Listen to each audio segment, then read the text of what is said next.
All right, I got a new firearm.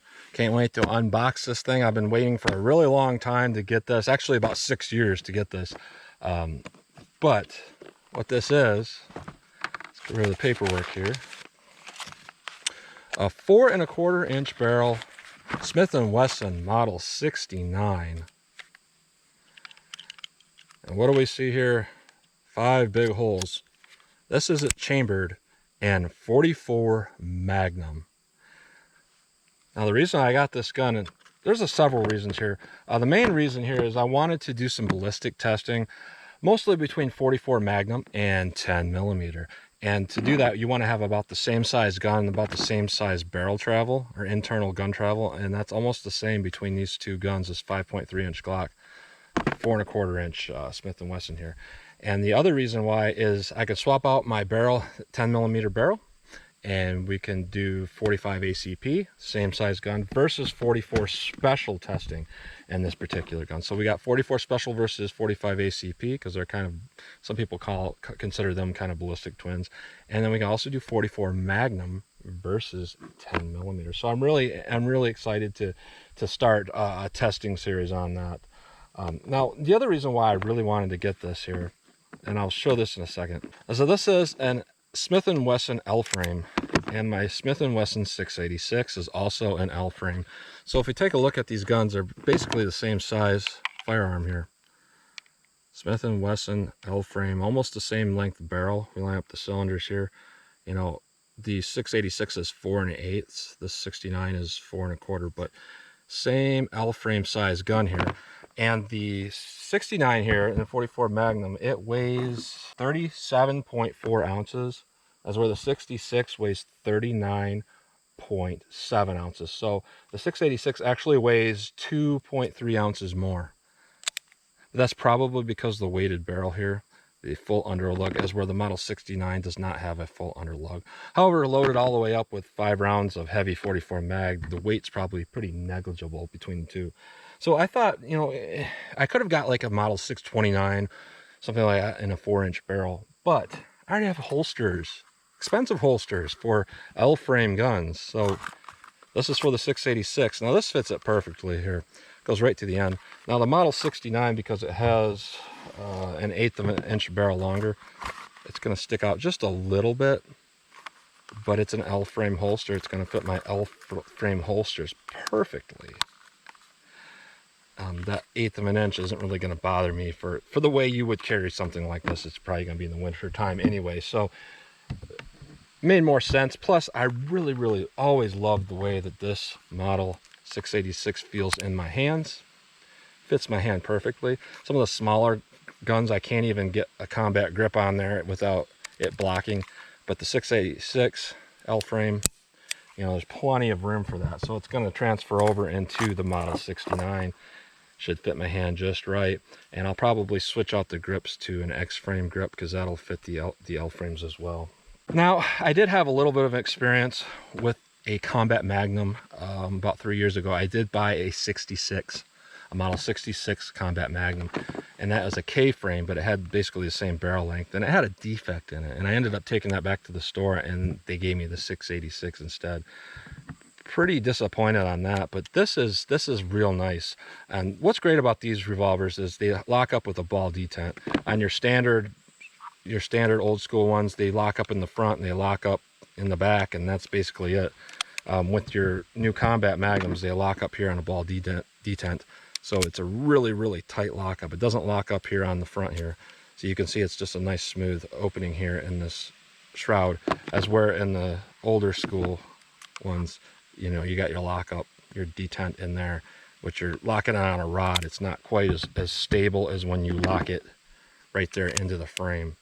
So it's built really well. Another thing they do is the old school ones, the 629s, the 686s, stuff like that, it's all machined from one piece of steel here. So what can happen is when they screw these barrels on, you can have it so it's not lined up. It is exactly right. With the new style ones, what they do is they have an internal barrel, and this is basically a stainless steel shroud on the outside. So they put it in perfectly, and then they just put this on perfectly straight. And why that would definitely matter is if you have it slightly off a little bit to one side or to the other, it does make aiming the thing a little bit difficult when you have a crooked sight. So I'm going to put some first rounds to this. Now, I did not pick up 44 Magnum ammunition. I didn't want to start the gun off with 44 Magnum, but I got several different kinds of 44 Special here. And first up, I'm just going to pull out some 200 grain hard cast wad cutters, 44 Special. So let's take some first shots with this and see how it shoots. All right, I did mark out 7 yards here, so we're going to see how this thing shoots right out of the get-go here. Actually did not clean it because it looked pretty clean. So let's see what we get with these 44 Special wad cutters here. 7 yards. See how it shoots for me.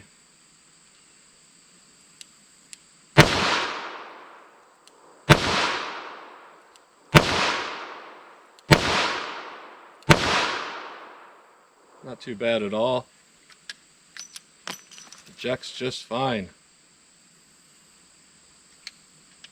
Take some headshots. 7 yards.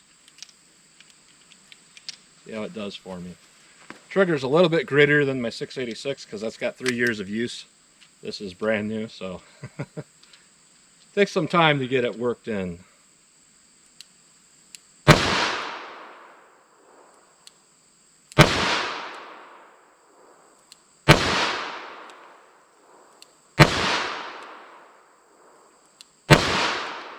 Alright, a few of them are pulling a little bit to the right for me. That's probably just me. A few more rounds. Alright, let's just see how the single action works on this. I'm going to put some on the tape right there, right below the head area.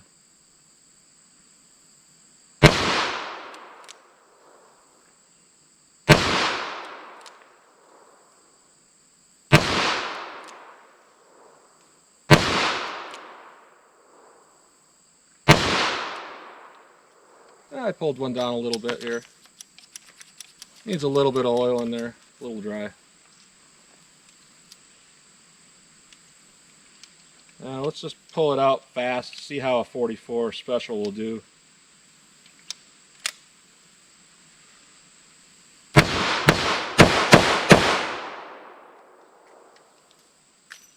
It'll get the job done. Now, let's do a little bit of ballistic test. I have some different ammunition. I'm going to test some different 44 Special. I'm going to test it versus some 38 Special. And we'll see how well just your old classic 44 Special rounds will do in a ballistic test. So here's a battle of the specials, 44 Special versus 38 Special. Both underwood ammunition, a 44 Special is a 190 grain rated at 1150 feet per second.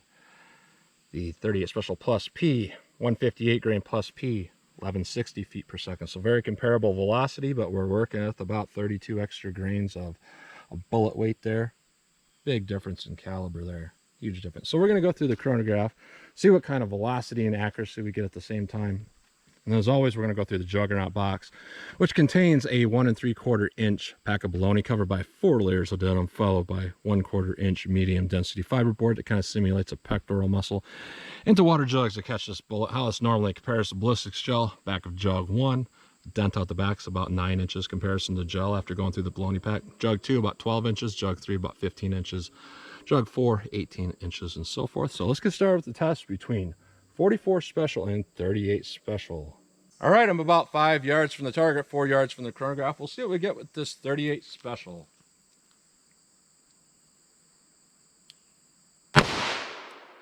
$11.20, $11.23, $11.21, $11.23,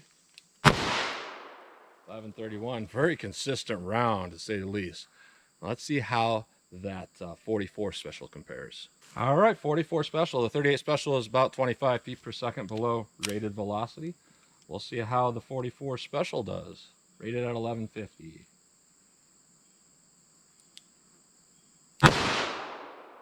$10.60, $10.67,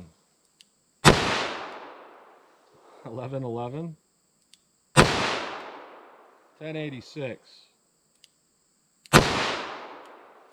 $10.90. So less close to the rated velocity versus that 38 Special, but still pretty impressive for a 190 grain bullet. That's faster than your typical 45 ACP in a bullet weight that range. So Let's hit the ballistic box and see how these compare to each other.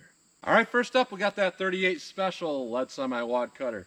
Really good velocity for a 38 Special. We'll see what we get in the ballistic test here. Oh,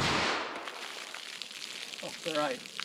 That first jug is absolutely destroyed. All right, through the baloney pack, just massive amount of damage here. If we look at the entrance hole here, really good damage, and it just turned the whole back to mush. It really did provide a huge amount of damage to that baloney pack. All right, this is impressive here. The fiberboard is just absolutely shredded. We can definitely tell that we had expansion before it hit the fiberboard. It actually split the fiberboard horizontally, shredded a whole bunch of that fiberboard. In the first jug, that is a huge amount of damage for a 38 Special. That is more than most of your 9mm plus Ps. That's more than a lot of things. So for a 38 Special, that's hard to beat. Jug 2. A lot of damage in jug 2. We went right through 2. Impact on 3. It's drifting up a little bit with the impact. There's a dent in 4 for sure. That's going to indicate about 15 to 16 inches of ballistics gel penetration. And there's a gas check on the back of this bullet, and this thing expanded beautifully. Perfect expansion, massive amount of damage. So if anybody tells you a 38 Special is weak, no, it's not. It is a serious round when loaded correctly. Now let's see how that 44 Special compares. All right, 44 Special, we'll see what we get with this. A lot bigger bolt to start with, so let's see what we get here.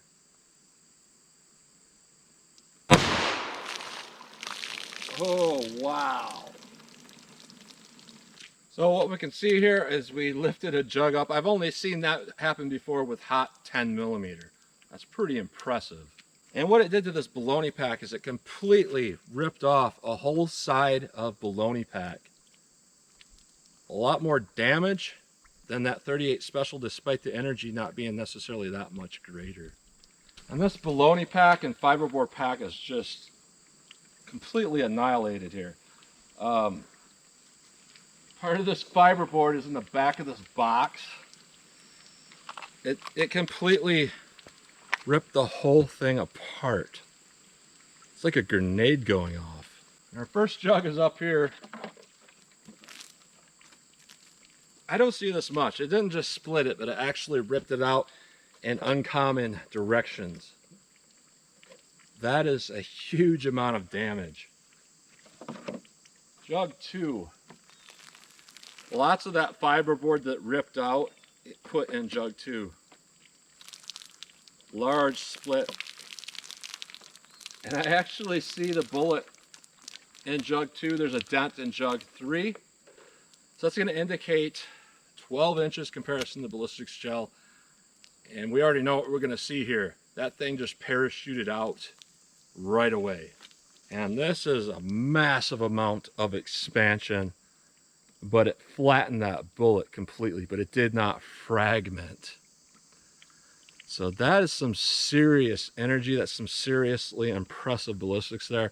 So that's definitely not going to over penetrate. So we can definitely look at this test here and say 44 Special, if loaded right, it's not going to over penetrate at all. And I would imagine hitting something like a hard barrier, this would probably equally flatten to some degree and not over penetrate. So possibly in a wall, something like that, because it is a soft lead tip on the thing with a large hollow cavity. So even though it's not going to hit with any hydrostatic energy going in the hollow cavity, I still think it would flatten out or fragment out pretty easily on even a hard barrier. So definitely great rounds of ammunition. Both of these did excellent in the testing here. So 44 Special versus 38 Special, they both are still continuing to be good rounds. And that's my first shots fired on that new handgun. Awesome handgun. So as always, comment, share, and like. And thanks for watching.